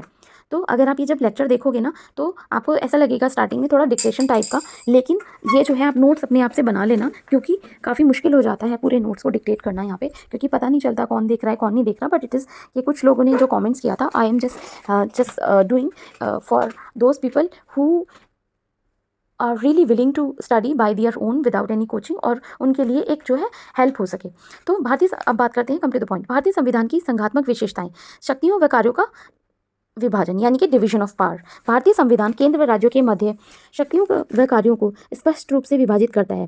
संविधान की 7वीं अनुसूची और शक्तियों की 3 सूचियां दी गई हैं, जैसे सबसे पहले दी गई union list, state list and concurrent list. तो उसके नंबर्स दिए गए हैं, बट अभी के लिए जो है ये चेंज हो गई है। उसके बाद आती है लिखित संविधान। भारतीय संविधान न केवल लिखित अपितु दुनिया का सबसे विस्तृत और सबसे ज़्यादा लेंथीएस्ट कॉन्स्टिट्यूशन है, जो यह दर्शाता है कि हमारे संविधान में सभी उपबंधों की विस्तृत रूप से व्याख्या की गई है ताकि केंद्र व राज्यों के मध्य टकराव की स्थिति न हो। भारतीय संविधान में एक प्रस्तावना 395 जो आर्टिकल्स हैं, 22 पार्ट्स हैं और 12 शेड्यूल्स हैं। संविधान की सर्वोच्चता, केंद्र तथा राज्यों के कानूनों के माध्यम से संविधान की सर्वोच्चता को सुनिश्चित किया गया है। यदि कोई कानून इसका उल्लंघन करता है तो उसे उच्चतम न्यायालय यानी कि सुप्रीम कोर्ट तथा हाई कोर्ट, उच्च न्यायालय न्यायिक समीक्षा के माध्यम से खारिज कर सकते हैं। इस प्रकार शासन के सभी अंग, विधायिका, कार्यपालिका तथा न्यायपालिका संविधान के अधीन रहकर भी कार्य करते हैं। अब आते हैं सोर्स ऑफ कॉन्स्टिट्यूशन और उसके जो भी संविधान की कठोरता। अब यहाँ पे संविधान द्वारा शक्तियों का विभाजन तथा संविधान की सर्वोच्चता को तभी सुनिश्चित किया जा सकता है जब संविधान में संशोध न करना कठिन हो। ऐसा नहीं होने पर सरकार आसानी से संविधान की मूल भावनाओं को बदल सकती है। हालांकि यह इतना भी कठोर नहीं होना चाहिए कि इसमें समयानुसार उचित संशोधन भी ना हो पाए। स्वतंत्र न्यायपालिका, संविधान की सर्वोच्चता को स्थापित करने, केंद्र व राज्यों के मध्य विवादों का निपटारा करने, मूल अधिकारों को सुरक्षित रखने इत्यादि के लिए न्यायपालिका का स्वतंत्र होना आवश्यक है। संविधान ने विभिन्न तरीकों से न्यायपालिका को स्वतंत्र बनाया, जैसे न्यायाधीशों के कार्यकाल की सुरक्षा, निश्चित सेवा शर्तों, उनकी चयन प्रक्रिया इत्यादि। दोहरी शासन पद्धति या द्वैत शासन पद्धति। भारतीय संविधान दोहरी शासन पद्धति की स्थापना करता और केंद्र सरकार व राज्य सरकार प्रत्येक को अपने क्षेत्रों में संप्रभुत्व शक्तियाँ प्रदान की गई हैं। अब इसमें कुछ जो है यूनिटरी जो फीचर्स हैं इंडियन कॉन्स्टिट्यूशन के, उसके बारे में बात करेंगे। भारतीय संविधान की एकात्मक विशेषताएं, केंद्र का सशक्त होना। भारतीय संविधान में केंद्र की स्थिति ज़्यादा महत्वपूर्ण है। शक्तियों का विभाजन केंद्र के पक्ष में है। उदाहरण के लिए संघ सूची और राज्य सूची की अपेक्षा अधिक विषय हैं जो ज़्यादा महत्वपूर्ण भी हैं। साथ ही समवर्ती सूची में भी राज्य की अपेक्षा केंद्र को ही महत्व दिया गया है। यहाँ विशिष्ट अपशिष्ट शक्तियाँ यानी कि रेजिडुअरी जो पावर हैं, रेजिडुअरी पावर भी केंद्र में ही निहित हैं, जो कि अमेरिकन जो स्टेट्स हैं उनके पास हैं। अब एकल संविधान की बात करें, सिंगल कॉन्स्टिट्यूशन।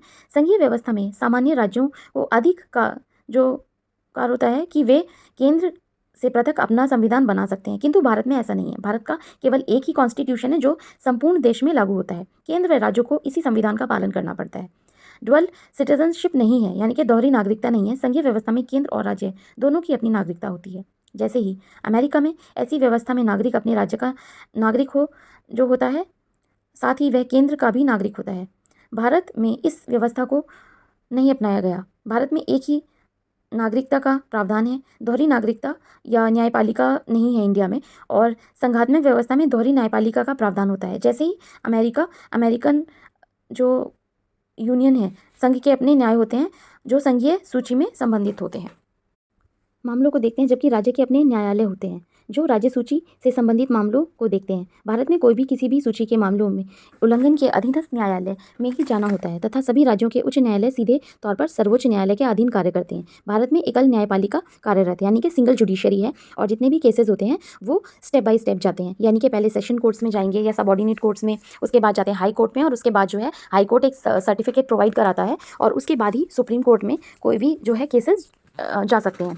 निर्वाचन व्यवस्था का एकल होना। भारत में केंद्रीय चुनाव आयोग स्थानीय चुनावों को छोड़कर शेष सभी चुनाव संपन्न करवाता है, चाहे वे संघीय चुनाव हो जैसे कि लोकसभा, राज्यसभा, राष्ट्रपति, उपराष्ट्रपति इत्यादि, या राज्यों के संबंधित चुनाव जैसे विधानसभा, विधान परिषद।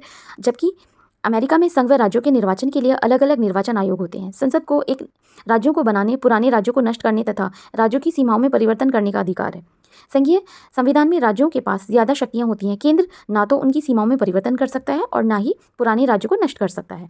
पर जहां एक भारतीय संविधान की बात है, तो भारतीय संविधान केंद्र को शक्ति देता है कि वो किसी भी राज्य की सीमा में परिवर्तन कर सकता है, नए राज्यों का निर्माण कर सकता है, पुराने राज्यों को नष्ट कर सकता है तथा राज्यों के नाम में परिवर्तन भी कर सकता है, और इसके लिए राज्यों की अनुमति की कोई आवश्यकता भी नहीं होती। केंद्र का दायित्व केवल उन राज्यों को सूचित करने का है। इस प्रकार राज्यों का अस्तित्व ही केंद्र पर निर्भर करता है। यह व्यवस्था केंद्रीय व्यवस्था के बिल्कुल जो है विरुद्ध होती है। केंद्र द्वारा राज्यपालों की नियुक्ति करना।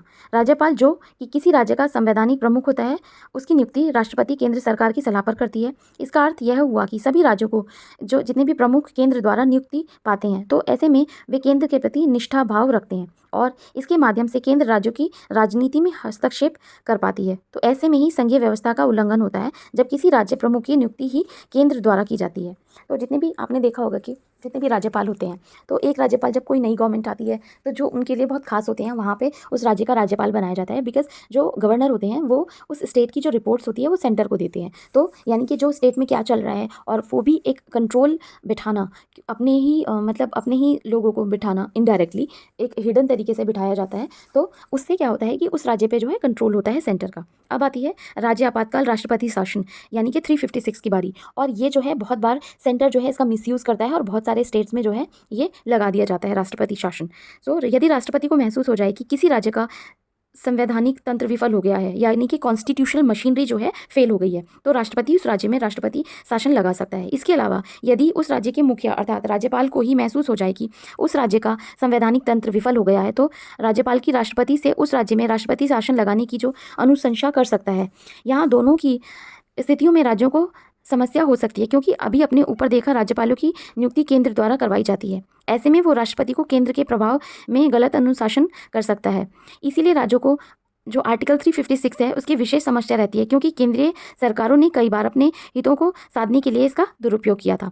राष्ट्रीय हित में राज्य सूची के विषयों पर संसद की विधि बनाने की शक्तियाँ। संविधान का जो आर्टिकल है 249 राज्यसभा की शक्तियाँ देता है। तो संविधान का जो आर्टिकल है 249 राज्यों को शक्ति देता है कि वो राज्य सूची के किसी भी विषय को अपने सदस्यों के 2/3 यानी कि 2/3 बहुमत से राष्ट्रहित का घोषित कर सकती है। ऐसा होने पर संसद को शक्ति मिल जाती है कि वो उस विषय पर कानून बना सकती है। यह सिद्धांत भी संघीय व्यवस्था के विरुद्ध ही है, क्योंकि अब आपने मेजॉरिटी है, मेजॉरिटी में 2/3 आप ही का रूलिंग पार्टी है, और आप ही ने जो है मेजॉरिटी उनसे कंसेंट ले लिया, तो फिर यह होगा कि आप जो कानून हो वो चाहे बना सकते हैं। इस तरीके की चीज़ें जो हैं करंट गवर्नमेंट के द्वारा भी की जा रही हैं, और बहुत सारे जो क्रिटिक्स होते हैं वो चल ही रहे हैं मार्केट में। अब यहाँ पे बात आती है राज्यसभा में असमान प्रतिनिधित्व, यानी कि जो है इम्बैलेंस जो रिप्रेजेंटेशन है। भारतीय संविधान के अनुसार राज्यसभा में राज्यों की जनसंख्या के आधार पर प्रतिनिधित्व दिया जाता है। वहीं यूनिटरी जो सिस्टम है फेडरल सिस्टम में राज्यों की जनसंख्या चाहे कितनी भी हो, उच्च सदन राज्यसभा में उसका प्रतिनिधित्व समान होता है, जनसंख्या पर आधारित नहीं होता। जैसे ही अमेरिका में वहाँ सीनेट उच्च सदन में प्रत्येक राज्य से 2 प्रतिनिधित्व होते हैं, भारतीय संविधान विभिन्न राज्यों को राज्यसभा में समान प्रतिनिधित्व प्रदान नहीं करता। यहाँ अगर राज्य की जनसंख्या अधिक है तो उसे ज़्यादा सीटें मिलती हैं। जैसे उत्तर प्रदेश में 31 सीटें, महाराष्ट्र में 19, जबकि राज्य की जनसंख्या यदि कम हो तो सीटें भी कम होती हैं। जैसे गोवा, मणिपुर, मिजोरम आदि को केवल एक एक ही सीट मिलती है। इस व्यवस्था से छोटे राज्यों के हितों पर सदैव बड़े राज्यों के हावी होने का डर जो है बना रहता है। अब यहाँ पे बात आती है अखिल भारतीय सेवाएं। अमेरिका में केंद्र और राज्य के स्तर पर अपनी अलग अलग लोक सेवाएं हैं। ठीक उसी प्रकार भारत में भी केंद्र और राज्य के लोक सेवा आयोग और किंतु भारत में कुछ अखिल भारतीय सेवाएं भी हैं, जैसे IAS, IPS, IFS इत्यादि, जिन पर केंद्र सरकार का पूर्ण नियंत्रण रहता है और इन अधिकारियों को सेवा हेतु राज्यों में भी भेजा जाता है, जिसका राज्य कई बार विरोध भी करता है। अतः ये सेवाएं भी संघीय व्यवस्था का उल्लंघन करती हैं। केंद्र की वित्तीय स्थिति राज्यों की तुलना में मजबूत होना संघीय व्यवस्था का एक अनिवार्य लक्षण होता है। और जो इसकी शक्तियाँ हैं, तो शक्तियों को केंद्र व राज्य के मध्य इस प्रकार विभाजित किया जाए कि दोनों की किसी पर निर्भरता होने की आवश्यकता ना रहे, खासतौर पर वित्तीय मामलों में। किंतु भारतीय संविधान ने वित्त के प्रावधान जो है इस प्रकार किए हैं जैसे कि राज्यों की केंद्र व सदैव निर्भरता बनी रहती है। यानी कि जब भी जो सेंटर होता है वो स्टेट को रेमिटेंस देता है या फिर फंड वगैरह देता है। भारत में राजस्व का अधिकांश हिस्सा केंद्र को दिया जाता है और केंद्र विभिन्न आयोगों की सिफारिश पर राज्यों को आर्थिक सहायता प्रदान करता है। राज्यपाल द्वारा राष्ट्रपति की स्वीकृति हेतु राज्य विधेयकों का आरक्षित रखा जाना। संविधान का अनुच्छेद 2001 राज्यपाल को अधिकार देता है कि वो राज्य के किसी भी विधेयक को राष्ट्रपति की संख्या हेतु आरक्षित कर सकता है। इस विधेयक को राष्ट्रपति मंजूरी दे भी सकता है और नहीं भी। जबकि अमेरिका और ऑस्ट्रेलिया में राज्य स्वायत्त निकाय होते हैं, वहाँ इस प्रकार की कोई व्यवस्था नहीं होती। केंद्र द्वारा राज्य के राज्यपालों की नियुक्ति। राज्यपाल जो कि किसी राज्य का संवैधानिक प्रमुख होता है, उसकी नियुक्ति राष्ट्रपति केंद्र सरकार की सलाह पर करता है। राज्यपाल राष्ट्रपति के प्रसाद पर्यंत अपने पद पर रहता है, अर्थात राज्यपाल का कोई निश्चित कार्यकाल नहीं होता। वो तब तक अपने पद पर रहता है जब तक राष्ट्रपति की इच्छा हो। यहाँ राष्ट्रपति की इच्छा का अर्थ है मंत्रिपरिषद, यानी कि काउंसिल ऑफ मिनिस्टर, या फिर आप इनडायरेक्टली प्राइम मिनिस्टर बोल सकते हो यहाँ पे, क्योंकि उसी की वजह से जैसे आपने देखा होगा कि बहुत सारे स्टेट्स में जो है गवर्नर हटा दिए जाते हैं ऑल ऑफ अ सडन बिना किसी वैलिड रीज़न के दिए हुए। जैसे किरण बेदी को हटाया था तो पुडुचेरी से, तो she has posted on Twitter, ये कोई रीज़न नहीं था, बट ये होता है डायरेक्टली और इनडायरेक्टली। उसी तरीके से wasting of the residuary power in the centre, अपशिष्ट शक्तियों का केंद्र में निहित होना। अब संघीय व्यवस्थाओं में केंद्र तथा राज्यों के मध्य शक्तियों का स्पष्ट जो विभाजन होता है, जैसे भारत में भी शक्तियों को 3 सूचियाँ, संघ सूची, राज्य सूची तथा संवर्ती सूची। यदि कोई विषय इन सूचियों में सम्मिलित नहीं हो पाया तो उस पर कानून बनाने का अधिकार जो है सेंटर को होता है, या फिर संघीय व्यवस्थाओं में राज्यों को दिया जाता है, जैसे कि अमेरिका और स्विट्जरलैंड में। पर इन सिद्धांतों के विपरीत भारत में अपशिष्ट यानी कि रेजिडुअरी जितनी भी पावर्स हैं उनको जो है सेंटर को दिया जाता है, और इनमें ही ना कि राज्यों के पास होती है, तो सेंटर के पास होती है, राज्यों के पास नहीं होती। कनाडा में भी जो रेजिडुअरी पावर्स हैं वो सेंटर के पास ही हैं। तो ये जो स्पेसिफिकेशन है it is adopted from Canada. अब आती है उच्चतम न्यायालय का परामर्शी न्याय, यानी कि advisory jurisdiction of supreme court. Germany से लिया गया है ये, तो ये इंपॉर्टेंट है, तो याद रखना है। आपातकाल के समय मूल अधिकारों का स्थगन। आपातकाल के समय मूल अधिकारों का स्थगन, भारत के राष्ट्रपति को अधिकार दिया गया कि वो संकटकालीन स्थिति में भारतीय नागरिकों को मूल अधिकारों का निलंबन कर सकता है। और ये ध्यान रखने वाली बात है कि आर्टिकल 20 एंड 21 की किसी भी स्थिति में निलंबन नहीं किया जा सकता। यह जो प्रोविजन है 44th कॉन्स्टिट्यूशनल अमेंडमेंट एक्ट 1978 के माध्यम से जोड़ा गया था। सो USSR यानी कि सोवियत संघ का जो संविधान है वहाँ से हमने क्या क्या लिया है। प्रस्तावना में सामाजिक यानी कि लिबर्टी, इक्वलिटी एंड फ्रेटर्निटी, 3 चीज़ें जो जोड़ी गई हैं, सामाजिक, आर्थिक और राजनीतिक न्यायों का आदर्श। उसके बाद आती है फंडामेंटल ड्यूटीज़ जो कि 4A में दी गई हैं, और मौलिक अधिकारों को देशभक्ति की भावनाओं को बढ़ावा देने तथा भारत की एकता को बनाए रखने के लिए भारत में सभी नागरिकों के नैतिक दायित्वों के रूप में परिभाषित किया गया है। मूल कर्तव्य पहले से संविधान में नहीं थे, इन्हें संविधान के 42nd कॉन्स्टिट्यूशनल अमेंडमेंट एक्ट 1976 के द्वारा संविधान के जो पार्ट 4 है उसमें जोड़ा गया था। इन्हें सरदार स्वर्ण सिंह कमेटी, ये इंपॉर्टेंट कमेटी है, तो सरदार स्वर्ण सिंह कमेटी की सिफारिश पर इंदिरा गांधी द्वारा संविधान में सम्मिलित किया गया था। निर्देशक सिद्धांतों की तरह इन्हें भी कानूनी रूप से लागू नहीं किया जा सकता है। अब आती है फ्रांस से हमने क्या लिया है। So if head of the state is elected by the people, Republican structure यानी कि गणतंत्र ढांचा। ऐसी शासन प्रणाली जिसमें परंपरागत राजा या रानी के शासन के बजाय जनता द्वारा ही चुनाव प्रक्रिया के द्वारा शासन या प्रतिनिधित्व चुने जाते हैं, ये डेमोक्रेसी या गणतंत्र कहलाता है। यह ऐसी व्यवस्था जिसमें देश का अध्यक्ष प्रत्यक्ष या अप्रत्यक्ष रूप से निर्वाचित पदाधिकारी हो। भारत देश के संवैधानिक मुखिया अर्थात राष्ट्रपति का पद आप कह सकते हो कि पैतृक नहीं है, यानी कि जेनेटिक नहीं है। ये जो है इलेक्ट किए जाते हैं, तो सिद्धांत पर आधारित नहीं है। वह एक निश्चित कार्यकाल 5 वर्ष के लिए जनता के प्रतिनिधित्व द्वारा निर्वाचित किया जाता है। स्वतंत्र, समता और विद्युता के आदर्श, यानी कि फ्रेटर्निटी, इक्वलिटी एंड लिबर्टी, ये 3 वर्ड जोड़े गए हैं। अब हमने साउथ अफ्रीकन कॉन्स्टिट्यूशन से क्या लिया है, ये भी इंपॉर्टेंट क्वेश्चन आ जाता है। संविधान के संशोधन की प्रक्रिया, यानी कि कॉन्स्टिट्यूशनल अमेंडमेंट जो है वो हमने लिया है साउथ अफ्रीका से। संविधान देश की सर्वोच्च विधि होती है। यह देश के शासन तंत्र को उपबंध करता है और सामाजिक अस्तित्व के लिए एक ठोस ढांचा प्रस्तुत करता है। किसी देश के संविधान का अपरिवर्तनशील होना उसके विकास में बाधा उत्पन्न कर सकता है। प्रगतिशील समाज की आर्थिक, सामाजिक और राजनीतिक समस्याओं का समाधान करने के लिए संविधान में समय समय पर परिस्थिति में अनुकूल संशोधन की आवश्यकता पड़ती है। भारतीय संविधान में संशोधन संबंधी प्रावधान जो है पार्ट 20 के आर्टिकल 368 जो आर्टिकल है उसमें दिए गए हैं। भारतीय संविधान में संशोधन की प्रक्रिया process of constitutional amendment act, जिसमें कि डॉक्टर बी आर अम्बेडकर के अकॉर्डिंग भारतीय संविधान में संशोधन की तीन विधि ये प्रक्रियाएं हैं जो इस प्रकार हैं। जैसे कि संसद के साधारण बहुमत, संसद के 2/3 बहुमत से या राज्य के विधानमंडल की स्वीकृति से। तो संसद के साधारण बहुमत से, जैसे जब सदन में उपस्थित होकर वोट देने वाले सदस्यों का 50% से अधिक किसी विषय के पक्ष में मतदान देता है तो उसे साधारण बहुमत या फिर जो है सिंपल मेजॉरिटी कहा जाता है। संविधान के कुछ उपबंधों में संशोधन संसद के सामान्य बहुमत और सामान्य विधेयक के लिए विनिहित विधायी प्रक्रिया द्वारा किया जा सकता है। संविधान के अंतर्गत निम्नलिखित विषयों में साधारण बहुमत सिंपल मेजॉरिटी से कार्रवाई की जा सकती है। नए राज्यों का निर्माण, राज्यों की सीमा में परिवर्तन, उनका पुनर्गठन, विधान परिषदों का गठन एवं निलंबन, धन विधेयक, अविश्वास प्रस्ताव, स्थगन प्रस्ताव, निंदा प्रस्ताव, विश्वास प्रस्ताव या फिर उपराष्ट्रपति को हटाना लोकसभा के द्वारा, और आर्थिक आपातकाल की घोषणा या राष्ट्रपति शासन की घोषणा, लोकसभा और विधानसभा के अध्यक्ष और उपाध्यक्ष का चुनाव, और 5वीं अनुसूची और 6ठी अनुसूची यानी कि 5th शेड्यूल और 6th शेड्यूल। अब संसद के विशेष बहुमत से जो है सिंपल मेजॉरिटी की अगर हम बात करते हैं तो संविधान में संशोधन की दूसरी प्रक्रिया प्रथम प्रक्रिया की अपेक्षा कुछ कठिन है। इस प्रक्रिया के अनुसार स्पेशल मेजॉरिटी की बात कर रहे हैं, sorry it is special majority. So इस प्रक्रिया के अनुसार संविधान के अधिकांश जो आर्टिकल्स हैं उसमें संशोधन हेतु विधेयक प्रत्येक सदन के कुल सदस्यों की संख्या के बहुमत तथा उपस्थित और मतदान करने वाले सदस्यों के 2/3 बहुमत से पारित होना चाहिए।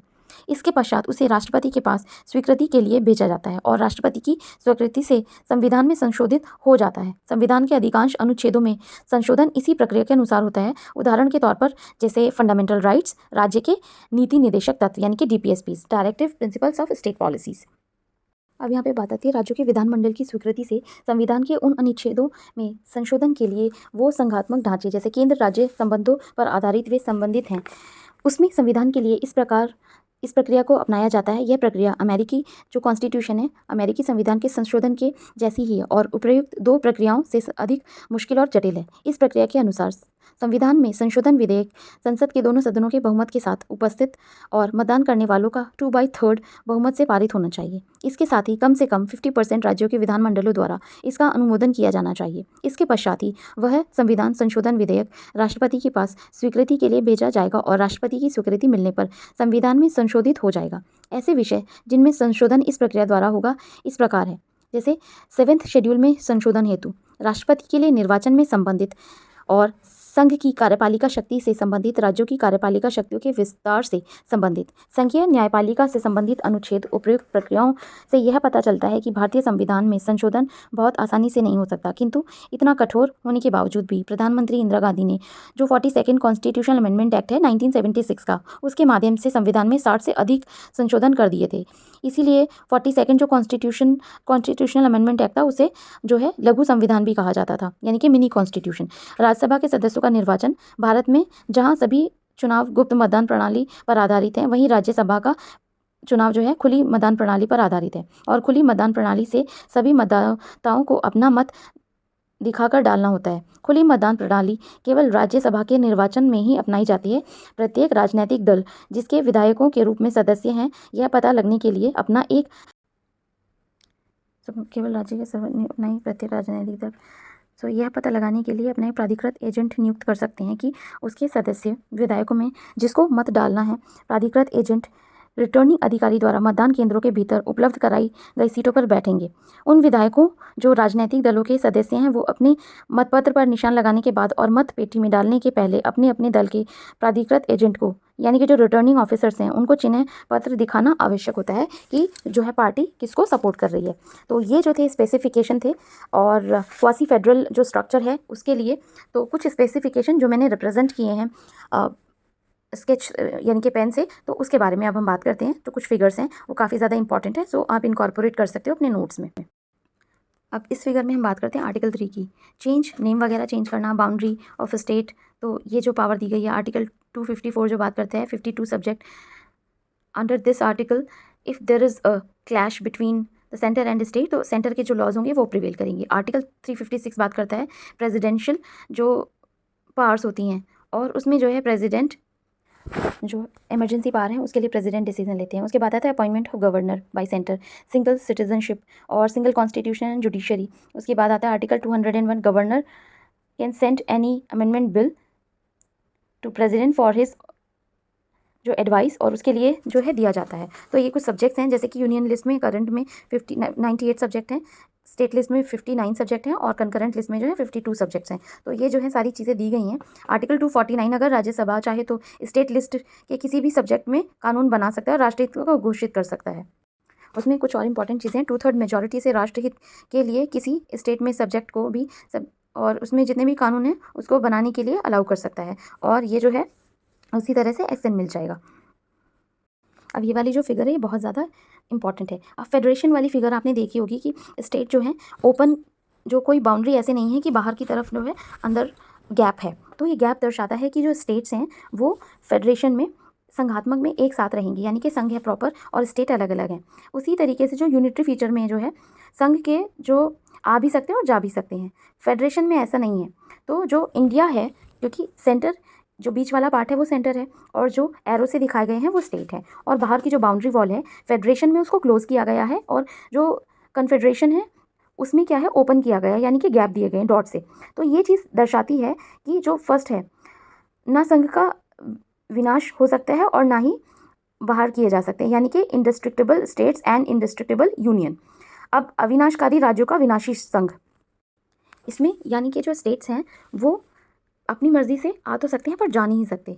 दूसरी चीज़ आती है कि जो इंडियन कॉन्स्टिट्यूशन है, एक तो रिजिड कॉन्स्टिट्यूशन है, रिटन कॉन्स्टिट्यूशन है, freedom of judiciary, division of power between centre and state, supremacy of the constitution and अविनाशकारी राज्यों का विनाशी संघ में this system do not exist because no union is allow its state to separate. तो अभी के लिए जैसे इंडिया का तो क्वासी फेडरल है, यानी कि यूनिटरी फीचर भी हैं उसमें और जो है फेडरल फीचर भी हैं, तो कोई भी स्टेट इतनी ऐसे आसानी से इंडिया से अलग नहीं हो सकता। लास्ट वाली लाइन में जो लिखा है India is federal system with unitary बायस, यानी कि क्वासी फेडरल है, India is union of states and India has both the characteristics, यानी कि फेडरल भी है और यूनियन भी है। तो ये था अभी तक का स्पेसिफिकेशन। अब इसमें जो है फेडरल सिस्टम और यूनिटरी के फीचर दिए हुए हैं, या पढ़ लेना खुद से। उसके बाद जो है कुछ जैसे क्वासी फेडरल के परमानेंट गवर्नमेंट क्या है ये दिए हुए हैं। बिल्स जो हैं 3 टाइप के बिल्स हैं वो देख लेना आप पॉज करके। और उसके बाद है टाइप्स ऑफ मिनिस्टर्स, ये मैं ऑलरेडी समझा चुकी हूँ। तो ये जो है इमेजेस हैं आप इनकॉर्पोरेट कर ला उस जो थ्योरी है उसके साथ, और ये जो है इमरजेंसी प्रोविजंस थे। तो ये जो था ये था कॉन्स्टिट्यूशन की जो बोरोइंग थी इंडिया की, और किस किस कंट्री से क्या क्या लिया गया, कुछ जो भी इंडिया में फीचर्स हैं कॉन्स्टिट्यूशन के वो सारे काफ़ी डिटेल में बात करी है हमने। आई थिंक आपको ना इससे काफ़ी ज़्यादा हेल्प मिलेगी और आप इसको 2-3 बार देख सकते हो लेक्चर को, ताकि आपको चीज़ें समझ में आए। क्योंकि सामने जब होता है कि ऑफलाइन क्लासेस में एक चीज़ समझ आती है कि हाँ ठीक है कुछ चीज़ नहीं समझ आई, बट यहाँ क्या है कि सिर्फ एक कैमरा होता है और वहाँ पर बस समझाना होता है। तो इसीलिए मैंने नोट्स के साथ इनकॉर्पोरेट किया है इसको। आई थिंक आपको ना चीज़ें समझ आ रही होंगी। अगर किसी को इनके समझ नहीं आता तो आप मुझे कॉमेंट बॉक्स में ज़रूर बताना। बाकी मैंने अपनी तरफ से कोशिश की है कि आपको नोट्स प्रॉपर तरीके से प्रोवाइड करवाए जा सकें। बाकी टॉपिक वाइज आप जो है यूट्यूब में भी सर्च करके और अच्छे तरीके से इलेबोरेट करके देख सकते हो। सो आई थिंक चीज़ें आपको समझ आई होंगी। And thanks for watching the video. कुछ जो इमेजेस हैं वो बहुत ज़्यादा इंपॉर्टेंट है, उनको पॉज करके आप देखना, तो उसके फीचर्स जो हैं आपको उसका क्रक्स मिल जाएगा। ये मेंस के लिए ज़्यादा इंपॉर्टेंट है जो राइटिंग मैंने बताई है। तो बाकी जो है प्री के लिए जैसे आप ये फिगर देख सकते हो, उसके अलावा जो मैंने फिगर्स हाथ से बनाई हुई हैं वो बहुत ज़्यादा इंपॉर्टेंट है, वो अपनी नोट्स में ज़रूर आप इनकॉर्पोरेट कर लो ताकि आपको चीज़ें समझ में आ जाएँ। I think things are clear to you और आपको हेल्प हो रही होगी स्टडी में। So please share and subscribe the channel for more videos.